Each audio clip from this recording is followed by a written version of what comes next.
오늘 아침 일라디오.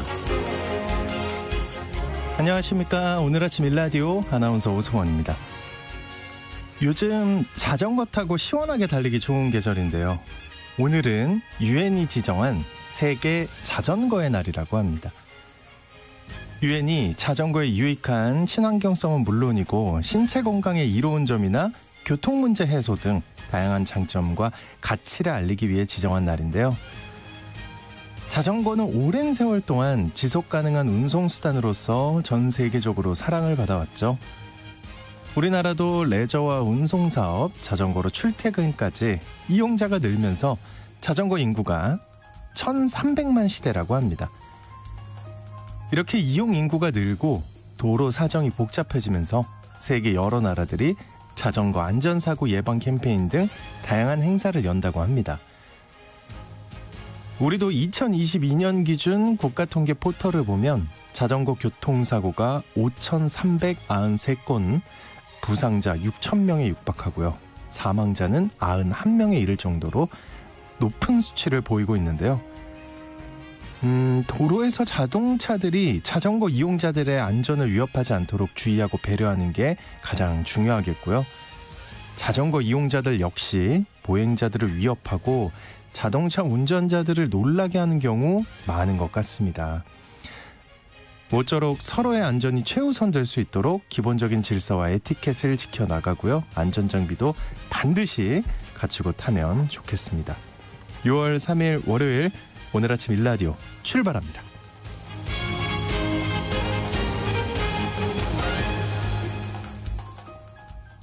오늘 아침 일라디오 이 시간은 물론 KBS 일라디오의 모든 프로그램은 유튜브 KBS 일라디오 공식 채널이나 모바일 콩 어플리케이션을 통해 실시간으로 함께 하실 수 있습니다. 매주 월요일 이번 주 농작업 정보 시간 준비되어 있고요. 건강의료 처방전 시간에는 이 고지혈증 약 드시는 분들이 주의해야 할 횡문근 융해증, 굉장히 생소한데요. 네, 이게 뭔지 살펴보겠습니다. 이어서 또 하나의 세상 IT 시간에는 최근 생성형 인공지능 발전이 어디까지 왔는지 알아보겠습니다.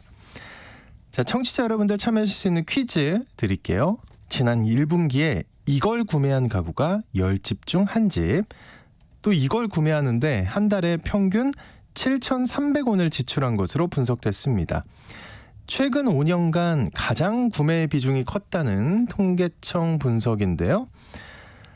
불경기일수록 평범한 사람들에게 인생 역전을 꿈꾸게 하는 이것은 무엇일까요?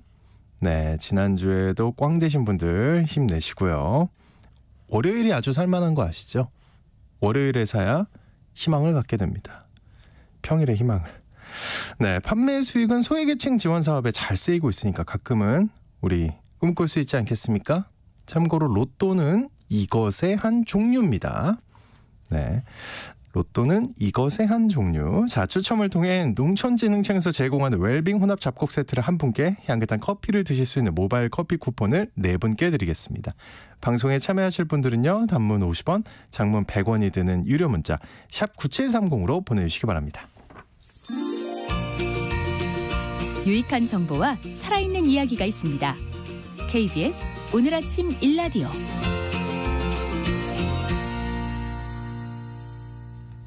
한 주간 농가에서 알아둬야 할 주요 농작업 정보를 전하는 시간입니다.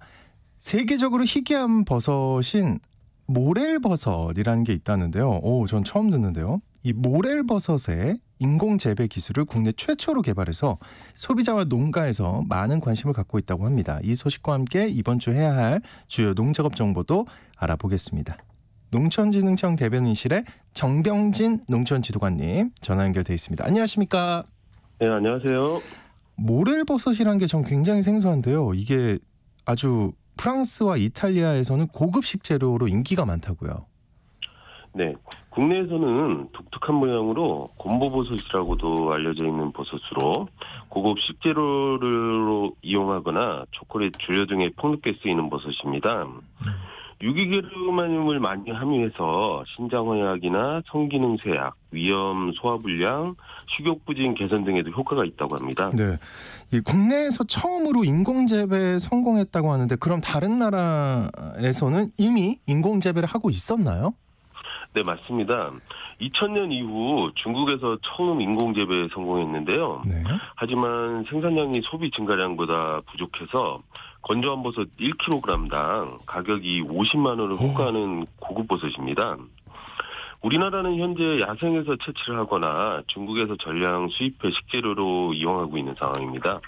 야, 제가 지금 모양을 찾아봤는데 굉장히 독특하게 생겼는데요. 이게 엄청 비싼 버섯이었네요. 이게 인공재배 기술 개발에 많은 시간과 노력이 들어갔을 것 같은데 얼마 만에 개발하게 된 건가요? 네, 3년간의 연구 끝에 인공재배 기술 개발에 성공했다고 하는데요. 다양한 배지 재료에 영양원과 무기 성분을 첨가해서 종균을 배양을 해서 상자나 온실, 토양 등에 접종한 다음에 일정 기간 키운 뒤에 다시 영양원을 처리해 버섯이 자라도록 유도를 하고 다양한 토양, 온도, 습도, 이산화탄소 등을 조절해서 기술을 확립했다고 합니다. 모렐버섯은 다른 버섯보다 재배 기간이 다소 길기 때문에 10월에 종균을 접종을 하면 상자와 온실 재배 모두 이듬해 3, 4월에 수확할 수 있습니다. 네, 소비자와 농가 하루빨리 모두가 널리 재배되길 바랄 것 같은데요. 이 기술을 어떻게 확대해 나갈 계획인가요? 네, 모렐버섯 인공재배 기술을 청년농업인이나 새품목 재배를 희망하는 농가를 대상으로 한국농업기술진흥원을 통해서 기술을 이전할 계획입니다. 이 기술이 확대 보급되면 농가의 새로운 소득원으로 자리매김할 수 있을 것으로 기대하고 있습니다. 그리고 관련 산업 확대에도 큰 힘이 될 것으로 기대됩니다. 네. 비싸고 몸에 좋은 모렐버섯 저렴한 가격으로 맛볼 수 있으면 좋겠습니다. 지난주는 맑은 날씨가 계속돼서 농작업하기에 좋았을 것 같은데요. 이번 주 농업 기상 정보 어떤가요? 네, 이번 주는 전국적으로 구름 많은 날이 많겠지만 대기 불안정으로 인해 소나기가 내릴 가능성이 있다고 합니다. 항상 최신 기상 정보에 관심 가져주셔야겠습니다. 아침 기온은 12 내지 19도, 낮 기온은 21도에서 30도로 평년과 비슷하겠습니다. 네, 계속해서 이번 주 농가에서 실천해야 할 주요 농작업 정보 알아보겠습니다. 먼저 벼농사인데요. 현재 모내기는 얼마나 진행되고 있을까요? 네, 5월 말 기준으로 전국 평균 70% 정도 이루어진 것으로 파악되고 있습니다. 경기도와 강원도는 거의 완료된 상태이고요. 충남북 지역도 90% 이상 완료된 것으로 파악되고 있습니다. 다른 지역들도 이무작지대를 제외한 전 지역이 6월 중순이면 완료될 것으로 예상이 됩니다. 네, 그리고 모내기 이후에 좀 특별하게 신경 써야 할 작업 어떤 게 있나요? 네, 모내기 이후에는 잡초 방제 각별한 관리가 필요한데요. 피나 물달개비 등의 논잡초는 모내기 전후 2차례에 걸쳐서 방제를 해줘야 합니다. 쓰레기지로 모내기 5일 전에 적용야채를 1차로 처리를 하고 모내기 이후에 12 내지 15일경에 2차로 살펴주시면 되겠습니다. 그리고 잡초는 발화 또는 출현 후에 제초제 성분을 흡수하기 때문에 제초제를 뿌린 다음에는 반드시 물을 3 내지 5cm 깊이로 최소 5일 이상 유지를 해줘야 하겠습니다. 네, 벼 잡초 방제 이제 잘 신경 써야겠습니다. 그리고 요즘 한참 수확 중인 마늘과 양파, 수확할 때 주의할 사항도 알려주세요. 네, 마늘은 수확 시기가 가까워지면 하이엽과 잎의 끝부터 마르기 시작하는데요. 2분의 1 내지 3분의 2 정도 말랐을 때 수확하시면 되겠습니다. 특히 캘 때는 뿌리에 붙어있는 흙을 털어내기 위해서 홈이나 삽으로 마늘을 두드리는 경우가 있는데요. 상처가 나면 썩기 쉽습니다. 조심해 주시기 바랍니다. 그리고 양파는 쓰러짐이 시작될 때는 하루에 10아르당 약 200kg씩 수량이 증가하는 특성이 있습니다. 따라서 쓰러짐 후에도 지상부가 완전히 마를 때까지는 구의 비대가 계속돼서 수확량이 많아진다는 점을 유의해서 수확 시기 정해주시기 바랍니다. 하지만 중망생종의 경우에는 너무 늦게 수확을 하게 되면 병해충 피해로 저장성이 떨어질 수 있습니다. 잎이 완전히 마르기 전에 수확하는 것이 좋겠습니다. 네, 그리고 최근 과수화상병이 계속 나오고 있는데요. 과수 농가에서 주의할 사항 어떤 게 있나요? 네, 농촌진흥청에서는 5월 29일부터 과수화상병 위기 단계를 주의해서 경계로 격상을 했습니다. 이에 따라 제2차 과수화상병 정기 해체할 시기를 앞당겼습니다. 그리고 과수화상병이 발생한 과수원 반경 100m 이내 과수원에 대해서는 주 1회 이상 정밀 예찰을 하고 있습니다. 그리고 외부 농작업자 이동 작업에 대한 이력 관리를 강화를 하고 넓은 면적에서 과수를 재배하는 농가를 대상으로 집중 해철도 강화하고 있습니다. 농가에서는 잘 협조해 주시기 바랍니다. 네. 이제 본격적으로 여름으로 접어들었는데요. 이 더운 여름 가축들의 건강 관리에도 각별히 신경 써야 할 것 같아요. 네, 돼지와 닭은 땀샘의 발달이 제대로 되지 않아서 더위에 특히 취약한 가축들입니다. 그래서 특별한 관리가 필요한데요.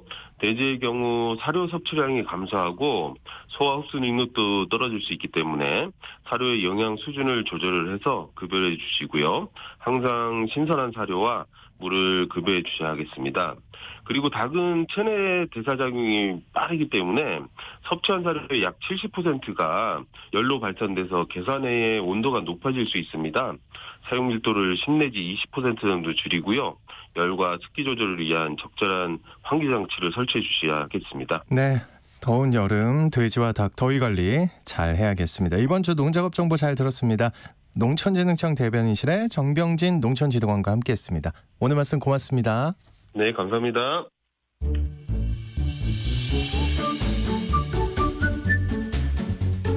아침을 여는 기분 좋은 습관. KBS 오늘 아침 1라디오.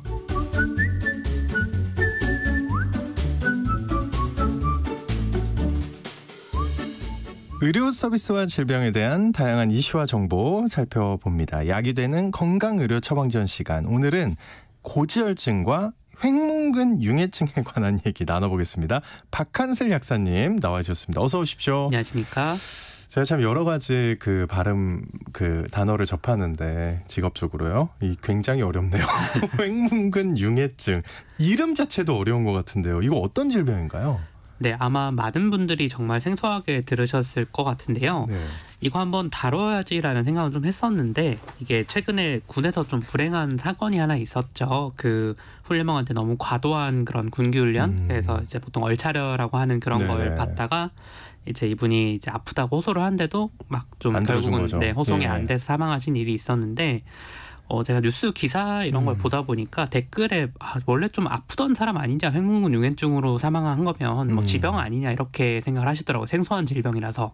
근데 그래도 그분은 뭔가 아는 분인가 보네요. 네, 지병이 있어서 이렇게 된 걸 거다. 네. 예. 근데 사실은 그렇지가 않다는 게 문제입니다. 네, 예. 횡문근 융해증이 그렇게 지병이 있는 사람이 걸리는 병이 아니고 우리 같은 그냥 보통 사람들도 언제든 걸릴 수 있는 그런 질병이기 때문에 이게 일상에서도 좀 위험할 수 있다는 걸 좀 소개를 드리고 싶었고요. 그다음에 이게 특히나 이제 고지혈증이 있으신 환자분들이 고지혈증 약을 드시지 않습니까? 근데 요 이제 이름이 바뀌어서 요새는 이상지질혈증이라고 부르는데 요 고지혈증 약을 드시는 분들 중에서 이 횡문근 융해증 위험이 높아지는 경우들이 있기 때문에 요 약 드시는 분들한테는 한번 꼭 말씀을 드리자 싶어서 이렇게 준비를 했고요. 네. 이제 횡문근 융해증은 말은 못 들어보셨어도 아마 운동 심하게 하다가 몸을 다쳤다 뭐 이런 얘기를 한 번씩 들어보셨을 거예요. 흔하죠. 네, 예. 그래서 뭐 보통 예를 들면 뭐 평소에 운동 안 하던 사람이 이제 헬스장 가서 이제 개인 교습 PT라고 하죠. 예. 이제 하다가 너무 고강도를 하다가 며칠을 막 알아 누웠다더라 뭐 이런 거라든지 아니면 뭐 크로스핏 같은 고강도 운동도 그렇고요. 네. 근데 이게 왜 이런 일이 생기냐면 우리 몸의 근육도 평소 운동 수준에 적응을 해 있거든요. 그래서 이제 운동이라는 건 안 하다가 갑자기 이제 고강도 운동을 하면 이제 문제가 생기는 건데 어떤 구조로 그렇게 되냐라고 하면 우리 몸의 근육이라는 게요. 사실은 해부학적으로 보면 비유가 좀 적당할지 모르겠지만 순대같이 생겼습니다. 네. 무슨 말이냐면요. 이제 순대도 보면 이제 안에 당면이 가득 차 있고 바깥을 막이 이렇게 둘러싸고 있죠. 이제 그런 구조로 되어 있어요. 근육도 안에는 얇은 근섬유라는 것들이 가득 차 있고 바깥을 근육 속막이라고 하는 막이 둘러싸고 있는 구조인데요. 근데 이제 이 근섬유라는 게 이제 막 당면처럼 흐물흐물하면 사람이 힘을 못 내지 않습니까? 네. 그래서 실제로는 이게 약간 고무줄처럼 팽팽하게, 그래서 우리가 뭐 팔을 펴면은 이제 고무줄이 늘어나는 거고 팔을 접으면 고무줄이 당겨지는 것처럼 요런 걸 운동을 하는 건데 이게 우리가 계속 하다 보면은 점점 이제 수행 능력이 좋아진다고 하죠. 이제 헬스 같은 거 할 때도 갑자기 왠지 무게가 좀 더 잘 들리네, 아니면 지구력이 좋아지네, 이렇게 되는 게 막 근육 부피가 엄청 커져서라기보다는 이 순대 안에 당면 개수가 계속 늘어나서 밀도가 높아져서 그런 거거든요. 그런데 이게 내가 어떤 운동을 평소에 안 하고 있으면 당면이 순대 안에 좀 헐겁게 들어있는 약간 좀 그런 상태라고 볼 수가 있는데, 그런데 갑자기 이 내가 감당할 수 없는 수준의 운동을 강하게 해버린다. 갑자기 네, 그렇게 하면은 정말로 순대가 터져버립니다. 아이고, 그러니까 순대 막이 터져버리는 것 같이 되는 거예요. 이제 그러면 이제 우리 순대 먹다가 터지면 아니 당면이 막 터져 나오죠. 네. 그거랑 비슷하게 이 근섬유가 근육 막 밖으로 막 터져 나오고 이제 그 과정에서 이제 근육 세포들도 좀 파괴가 되는 이런 거를 횡문근 융해증이라고 부릅니다. 그럼 말씀 들어보니까 어디 부위든 다 생길 수 있는 거네요. 맞습니다. 근육은 온몸에 있으니까. 네, 골격근을 뭔가 과도하게 사용하면 그렇게 생길 수가 있고요. 그 다음에 좀 안타까운 경우긴 합니다만 이제 구타를 당한다든지 심하게, 그러니까 굉장히 또 멍들고 막 심하게 그렇게 네네. 맞으면은 그 경우에도 이제 외부 충격으로 인해서 근육 세포가 좀 찢어지고 이런 게 발생할 수가 있어서 좀 심하게 폭행을 당하는 경우에도 이런 문제가 생길 수가 있다고 이해하시면 될 것 같습니다. 한마디로 이제 좀 어떤 상황에서든 생길 수 있을 것 같은데요. 일단 그러면 그 횡문근 융해증이 생겼어요. 그럼 어떻게 되는 거예요? 네, 우선은 내가 이제 근육이 파괴된 거니까 이제 해당 부위의 근육이 잘 안 움직이고 운동이 어려워지는 건 당연하겠죠.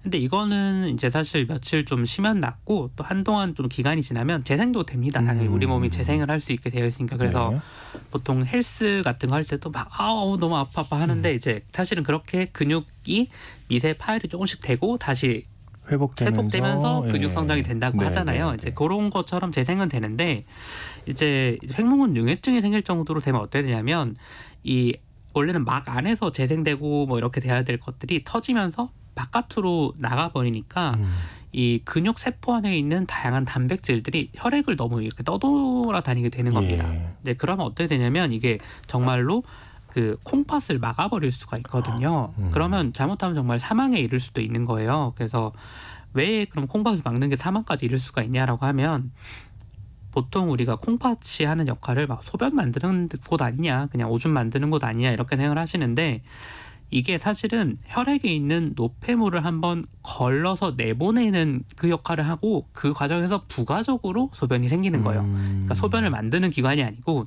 노폐물을 거르는 게 주된 목적인데 이 콩팥이 구조를 보면은 약간 필터 같이 이렇게 돼 있거든요. 그래서 이 노폐물을 잘 이렇게 걸러줘야 되는데 근육세포가 터져서 혈액 중에 단백질이 너무 많아지면 이 싱크대 수채구멍 막히듯이 콩팥이 막혀버리는 거예요. 그러면 우리 혈액에 노폐물이 제대로 당연히 처리도 안 되고, 그러네요. 네, 그러면 혈액에 노폐물이 쌓이고 뭐 되게 산성화되고 이런 굉장히 문제가 많이 생기는 거예요. 그래서 횡문근 융해증 발생한 분들은 이제 1차적으로 근육통이랑 붓고 이거는 뭐 그럴 수 있는데 만약에 며칠 시간이 지났는데도 그게 낫질 않는다. 그러면 조금 주의해 보실 필요가 있고. 그럼 병원으로 가야겠네요. 네, 특히나 중요한 그 증상 중에 하나는 소변의 양이 갑자기 좀 줄었다. 내가 평소에 하루 뭐 화장실을 몇 번 정도 갔는데 아니면 소변 볼 때 뭔가 좀 시원하게 이 정도는 소변을 봤던 것 같은데 이게 좀 줄었다든지 아니면 소변이 시커멓게 나온다든지. 어이고, 네, 정말로 그렇게 나오거든요. 소변이 그냥 새까맣게 이렇게 변해서 나오는데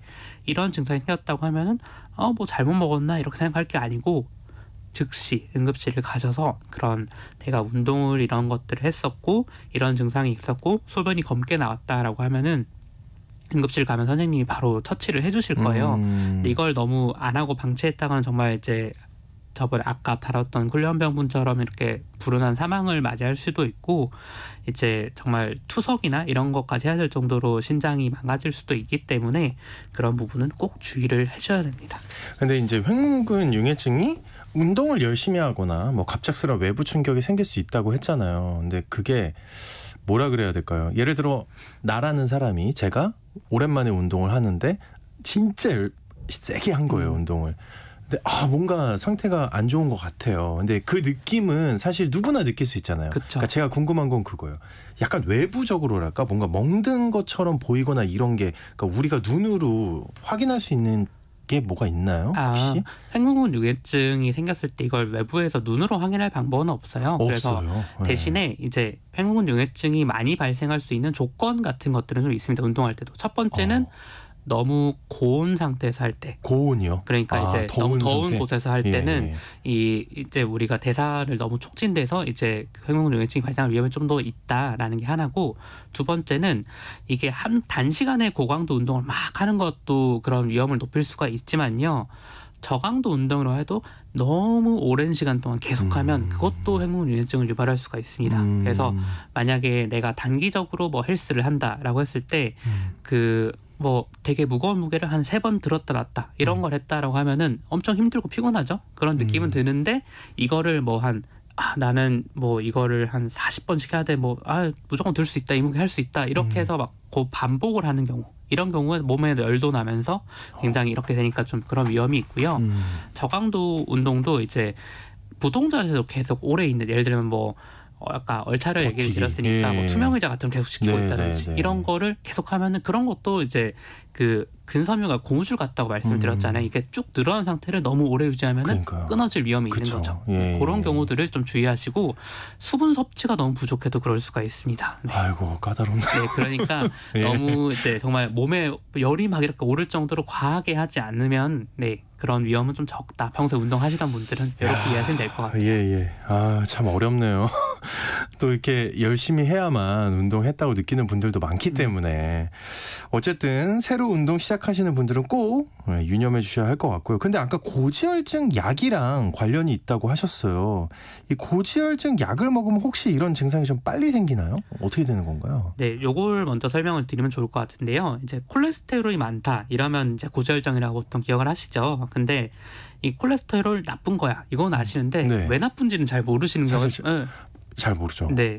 근데 이제 콜레스테롤이 정확하게는 나쁜 게 아니고 우리 몸에 꼭 필요한 물질인데 균형이 깨지는 게 문제거든요. 그래서 무슨 말이냐면 콜레스테롤이 참 우리 몸에 많은 곳에 쓰이는데 예를 들어서 이제 남성 호르몬이나 여성 호르몬 같은 것도 콜레스테롤이 있어야지만 만들어질 수가 있거든요. 그래서 정말 극단적으로 몸에 콜레스테롤이 부족한 상태가 되면은 이런 성호르몬 생성에도 문제가 생겨서 좀 이제 생식 능력이 많이 떨어지는 이런 상황도 발생할 수가 있어요. 그래서 보통 여성분들이 이제 바디 프로필 요새 한동안 유행이었지 않습니까? 그래서 그걸 할 때 내 몸의 지방을 너무 극단적으로 걷어내고 식이에서도 거의 지방을 안 드시죠. 그쵸. 그렇게 되면은 갑자기 뭐 생리가 멈춘다든지 아니면 생리 불순이 생긴다든지 이런 일도 생길 정도로 콜레스테롤이라는 게 중요한데, 사실은 이게 너무 많으면 또 혈관벽에다 이렇게 쌓여요. 그래서 이제 또 나중에 이제 심혈관계 질환 같은 게 좀 생겨서 심장마비나 이런 거 위험성도 높아지고 뭐 뇌졸중 생기니까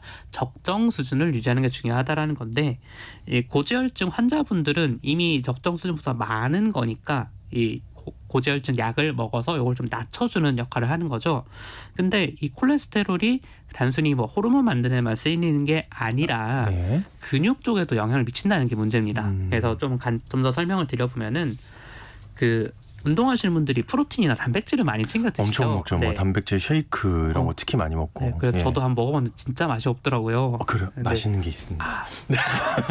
끝나고 한번 여쭤보겠습니다. 근데 이제 이 단백질을 많이 보충제를 드시는 이유가 근육을 구성하는 근섬유가 단백질로 돼 있으니까 그렇잖아요. 그런데 제가 아까 말씀드렸죠. 당면이 들어있는 순대 같다고 사실 근육이. 그 바깥 막을 만드는 데는 콜레스테롤을 비롯한 이런 지방질이 필요하거든요. 근데 이 고지혈증 약을 먹으면 문제가 이 근육 바깥을 싸고 있는 요 막을 만드는 과정이 조금 방해를 받습니다. 콜레스테롤을 좀 덜 만들게 하는 바람에. 근데 모든 환자들에게 그런 건 아니고 일부 환자들에게 그런 일이 생길 수가 있기 때문에 이런 분들은 그냥 내가 아무 운동도 안 하고 그냥 고지혈증 약을 먹기 시작했는데 갑자기 온몸이 막 두드려 맞은 것 좀 아프다든지 아니면 근육통이 전신에 심하게 나타난다든지 아니면 아까 말씀드린 것 같은 소변의 양이 줄어들거나 뭐 약간 시커먼 소변 이런 증상이 드물지만 생길 수가 있습니다.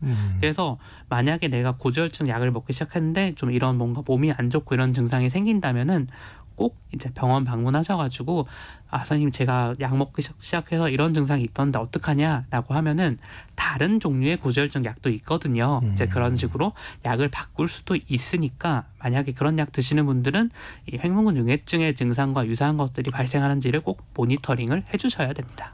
이게 또 모르고 약을 먹으면요. 이게 원래 이 약을 먹으면 이렇게 되는가 보다 생각할 거 아닙니까? 이거 좀 알고 있어야 되겠네요. 참 무섭습니다. 제가 항상 느끼는데 굉장히 내 몸에 대해서 어떤 부분까지는 좀 예민해야 되는구나 이런 거를 좀 많이 느끼거든요. 좀 그렇게 봐야 되는 거죠 요즘은. 맞습니다. 예. 자, 오늘 건강의료 처방전 시간 횡문근 융해증에 대해서 알아봤습니다. 여러분에게 도움이 되는 시간이었으면 좋겠습니다. 지금까지 박한슬 약사님과 함께했습니다. 오늘 말씀 고맙습니다. 감사합니다.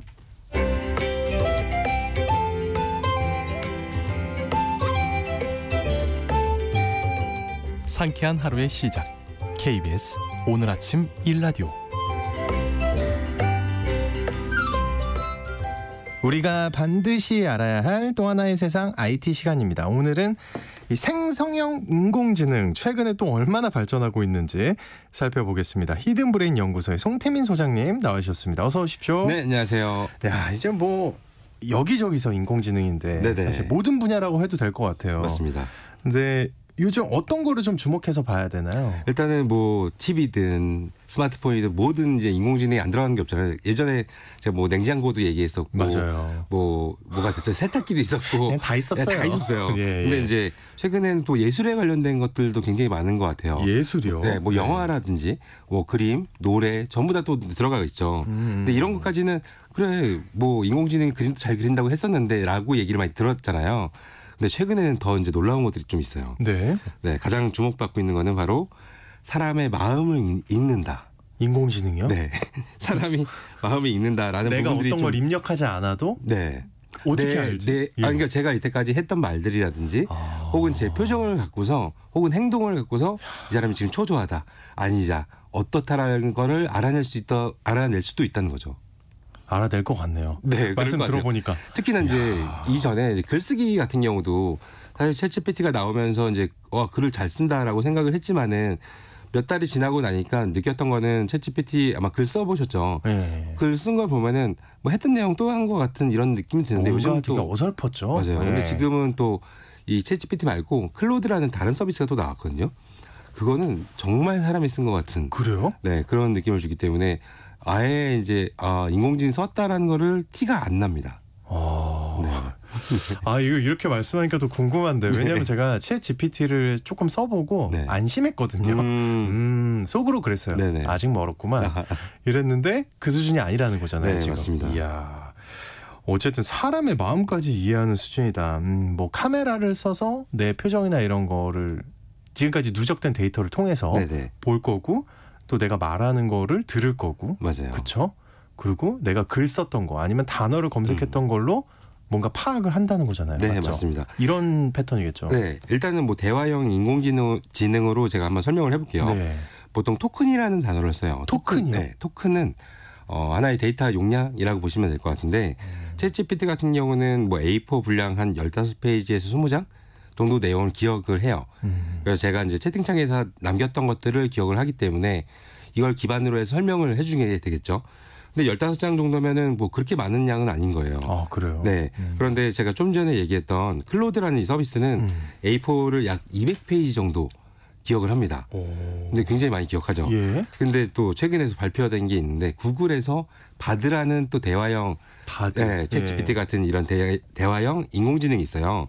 근데 얘는 연말에 또 나온다고 하는데 1,500페이지 분량이라고 해요. 야, 근데 지금 그러니까 나오는 것들을 보면요. 네. 어쨌든 그 기억력이 좋다는 거잖아요. 맞아요. 그러면 데이터를 되게 많이 쓰는 거 아니에요? 그죠. 그러니까 데이터가 활용 능력이 훨씬 더 뛰어나다는 거기 때문에 그 개인이 내가 썼던 글들을 전부 다 취합해서 이 사람의 취향이 뭐다라는 거를 한 번에 알 수가 있다는 거죠.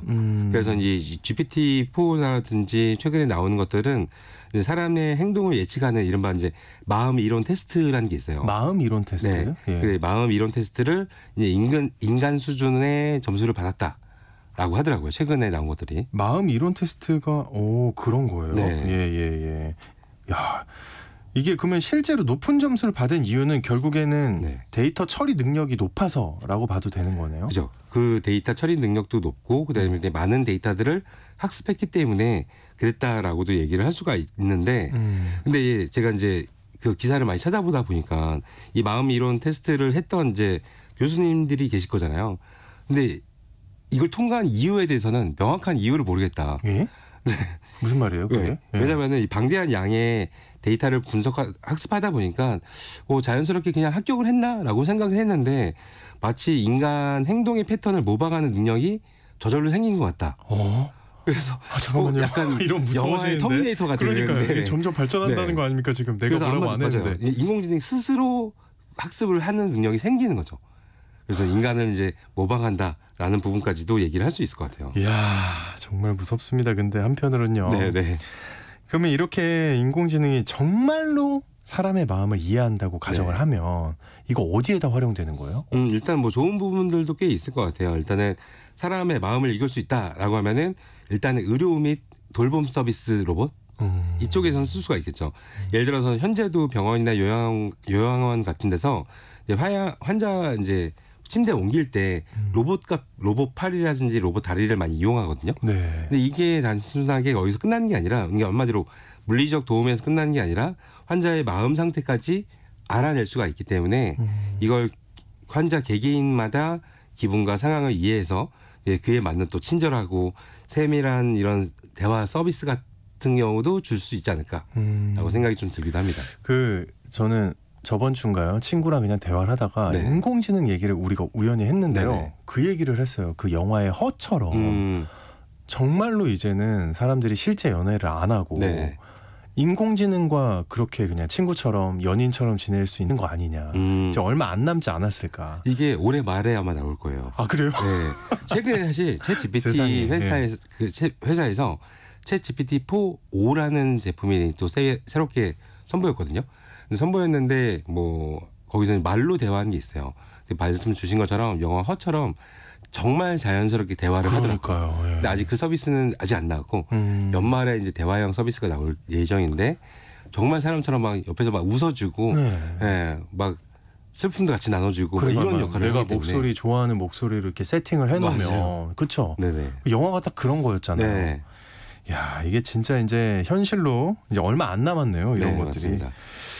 근데 어쨌든 여기서 대단한 건 이겁니다. 감정을 읽는다는 거예요. 인공지능이. 어떤 장단점이 있을까요? 이거는. 네, 일단 뭐 장점부터 설명을 드려보면은 네. 이제 사람의 마음을 안다고 했으니까 예를 들어서 뭐 고객 서비스 분야라고 하면은 AI가 고객 감정 상태를 파악해서 그에 맞춰서 친절하게 응대가 가능한 거죠. 예를 들어서 화가 난 고객에게는 뭐 부드러운 대화로 진정을 시키고. 그건 지금도 그러긴 했는데. 문제는 그분들이 진정이 안 되는 거죠. 지금은 뭐 인공지능으로 하는 것들에 대해서는 딱딱하게 나오고 있는 상황이니까 이 인공지능으로 대화하는 거를 그러니까 지금 이게 가이드를 받아서 사람이 대화하는 게 아니에요. 인공지능이 전부 다 진짜 그냥 대화를 한다는 거죠. 대화를 하는 거죠. 불안해하는 사람한테는 뭐 자세한 설명으로 이제 안심을 시켜주기도 하고 이런 것들이 또 있는가 반면 단점도 있겠죠. 예. 단점은 한마디로 사용자의 감정을 아는 거니까 이걸 이용해서 나쁜 짓을 할 수도 있다. 혹은 뭐 사이버 공격에 노출될 수도 있는 이런 부분이 될 거고. 잠깐만요. 네. 사이버 공격에 노출된다는 건 어떤 식으로 진행이 되는 거예요? 뭐 예를 들어서 개인의 감정을 파악해서 그들에게 뭐 이거는 좋은 걸 수도 있는데라는 생각이 들 거예요. 뭐냐면은 감정을 파악해서 그들에게 맞춤형 광고나 서비스를 제공하는 거. 근데 이게 좋아 보이겠지만은 세밀하게 보면은 이 사람이 굉장히 우울해서 뭔가 건들면 안 되는 사람인데 뭔지 알겠네요. 이 사람한테 더 자극적인 걸 주거나 그러니까 충동적으로 구매하게 만드는 거죠. 만들거나 이런 것들은 사실 좋지 못한 방법 중에 하나가 되겠죠. 근데 어쨌든 다 가능해 보이네요. 네. 예. 네, 그런 것도 있고 하나 또 재미나는 예시를 한번 생각해봤는데 범죄 수사 과정에서 만약에 인공지능이 용의자의 감정을 판단해서 오해할 수도 있겠다라고 생각이 들었어요. 예를 들어서 이제 용의자들이 딱 있어요. 누가 범인일까? AI한테 이제 질문을 할 수가 있겠죠. 근데 한 명이 당황한 표정을 준 거예요. 난 아닌데, 진짜 아닌데라고 했는데 인공지능이 파악했을 때는 얘 두려워한다. 범인인 것 같다라고도 할 수 있겠죠. 그래서 나중에는 아마 제 생각에는 감정 분석 끄기 버튼이 생기지 않을까. 네, 오히려. 네네. 야, 그렇군요. 현재 인공지능 감정인식 기술의 현재요. 네네. 한계가 있을 것 같은데 어떤 건가요? 현재는? 네, 기본적으로 모든 인공지능은 제가 항상 얘기했듯이 데이터를 분석해서 이걸 통해서 결과물이 나오는 거잖아요. 근데 이 데이터가 사실 제일 중요해요. 근데 이 데이터가 전 세계적으로 다 같은 양이 있는 게 아니라 문화적으로 약간 편향성이 있다라고 보면 될 것 같습니다. 예를 들어서 서구권 데이터가 있고 이제 뭐 아시아권도 있고 뭐 한국도 있고 다 다를 거잖아요. 네. 근데 예를 들어서 뭔가 거절한다고 했을 때 한국 사람들은 거절을 강하게 못하기 때문에 약간 웃으면서 아니면 돌려 말하거나. 네, 돌려 말하거나 네. 이렇게 하잖아요.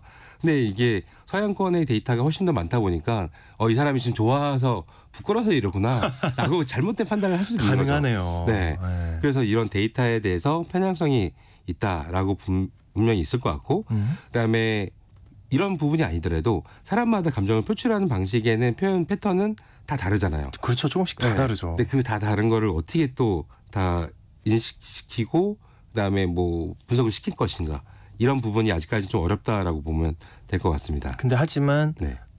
그 소장님이나 저나 동의하는 게 있잖아요. 마음속으로. 결국 극복될 거다. 네, 맞아요. 그렇지 않아요? 솔직히 그 생각하시죠? 네, 결국은 정복당할 것 같아요. 맞아요. 네. 저도 그럴 것 같습니다. 저는 그래서 무서워요. 네. 솔직히 너무 무서운데 혹시 인공지능이 인공지능의 그러니까 현재 시점에서 생각할 때 네. 인공지능의 최고의 능력은 인간의 모방이잖아요. 네. 그걸 넘어서 그걸 넘어선다면 어떻게 되는 걸까요? 어떤 것들이 더 필요하고 뭐 어떻게- 언젠간 가능할지도 모르겠는데 예. 현재까지는 앞서 얘기했던 것처럼 뭐이 방대한 데이터랑 그다음에 뭐 강력한 컴퓨팅 파워 이 정도만 있으면 되지 않을까라고 생각했는데 사실 그것만으로는 사람을 따라하기 힘들겠죠. 결국은 이제 사람의 고유 영역으로 여겨졌던 이제 고차원적인 이제 인지와 추론 능력 이런 것까지 가능하다면은 진짜 사람처럼 되지 않을까라고 생각이 들기도 했고요. 한마디로 단순하게 행동 패턴을 모방하거나 이런 게 아니라 상황의 맥락을 함축적인 의미까지 이제 이해하고 통찰력 있게 이제 해석하는 이런 부분이 좀 필요할 것 같아요. 그러니까 작년에 나왔던 챗GPT 같은 경우는 단순하게 맥락까지는 100% 이해를 못했어요. 그냥 패턴적으로 글을 쓰거나 내용을 이해했는데 이제는 아까 얘기했던 네. 최근에 나오는 이제 뭐 대화형 인공지능 같은 경우는 그 맥락을 이해하는 것 같은 느낌? 그걸 굉장히 많이 봤거든요. 그러니까 얼마나 그러면 이제 기업에서 자기소개서를 안 받겠습니까? 예, 그럴 수도 이제 있을 포기했대잖아요. 것 같아요. 예. 야, 이거 그리고 이제 항상 네. 우리가 인공지능 얘기할 때마다 윤리적 부분에 대한 얘기 네. 나오는데요. 혹시 오늘 얘기한 인공지능이 마음을 읽는다라는 부분에 집중한다면 그 이에 따른 윤리적 우려 분명히 있을 것 같거든요. 맞습니다. 예. 앞서서 잠깐 얘기하긴 했었지만은 이제 악용한다면은 AI가 사람들의 약점을 이제 파고들어서 조정하거나 의도적으로 이제 기만할 수도 있는 이런 부분들이 분명히 있을 것 같아요.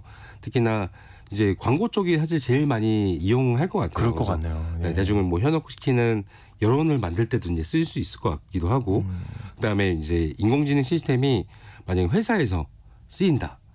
개개인들의 이제 지금도 인사 관리가 되게 힘들다라고 하잖아요. 근데 인사 관리를 인공지능이 한다라고 했을 때, 사람이 되게 오히려 무서워질 것 같기도 하고, 무섭죠. 혹은 이제 뭐 이런 것도 있겠죠. 사내에서 비밀 연애 하는데 이런 것까지 알아낼 수도 있겠죠. 그건 무조건 할 것 같아요. 왜냐하면 그건 지금도 알기 쉽거든요. 네. 네. 알아낸다면은 굉장히 또 무섭기도 하고 회사 측에서는 또 이런 뭐 비밀 같은 걸 알아냈다라고 했을 때는 개인을 뭐 압박하거나 차별할 수 있는 이런 위험성도 분명히 존재할 것 같아요. 게다가 이제 저는 아까 계속 얘기했지만은 맞춤형 광고 이 부분은 그렇죠. 사람의 심리 파악을 지금도 계속 사실 하고 있잖아요. 네. 그래서 아마 이 어느 정도 완성이 됐다라고 하면 제일 먼저 나올 게 아까 의료나 이것보다는 광고가 제일 먼저 나올 것 같습니다. 자, 어쨌든 인공지능 기술은요, 진짜 뭐 상상할 수 없는 속도로 빠르게 발전하고 있는 것 같습니다. 네. 그럼 인간의 역할, 인간은 과연 뭘 해야 될까요? 네. 우선은 네. 가장 중요한 거는 인공지능에 대한 이해도를 많이 높여야 돼요. 단순 조작이 아니라 인공지능이 어떤 원리로 작동되고 어떻게 어디가 장점이고 단점인지 어떻게 활용할지를 좀 알아야 될 것 같아요. 이게 어떻게 보면은 사람이 또 공부할 게 생겼네라고 생각이 들기도 하겠지만은 이게 컴퓨터가 처음 나왔을 때랑 동일하다고 생각하시면 돼요. 그래서 컴퓨터도 처음 나왔을 때는 힘들었겠죠. 근데 지금은 컴퓨터를 가지고서 많은 사람이 도움을 받고 있는 것처럼 인공지능 역시 효과적으로 활용할 수 있으려면은 이런 역량을 키울 필요가 분명히 있다라고 얘기를 할 수 있습니다. 우리가 알아야 한다. 네, 공부해야 맞습니다. 한다. 예, 알겠습니다. 또 하나의 세상 IT 시간, 오늘은 이 최근 생성형 인공지능의 발전이 어디까지 왔는지 살펴봤습니다. 히든 브레인 연구소의 송태민 소장과 함께했습니다. 오늘 말씀 고맙습니다. 감사합니다. 오늘 퀴즈의 정답은 복권이었습니다. 소장님 복권 사나요? 안 사. 예. 안 사도 되는군요. 부럽습니다. 7977님 복권 반갑습니다. 듣기만 하다가 용기 내서 참여합니다. 용기 잘하셨습니다. 0675님도 복권 정답 보내주셨고요. 잘 듣고 계시다고. 1489님도 꿈자리가 좋아도 당첨이 안 되더라고요. 유유. 저도 한번 그런 적이 있는데 안 되더라고요. 네, 1489님 우리 그래도 포기하지 말자고요. 0117님도 어렵게 한자까지 동원해서 정답 보내주셨습니다. 시원한 커피 드릴게요. 중복 당첨 여부 확인 후에 홈페이지에 당첨자 올려놓겠습니다. 월요일입니다, 여러분. 화이팅 하시고요. 전 내일 다시 돌아오겠습니다. 좋은 하루 보내세요.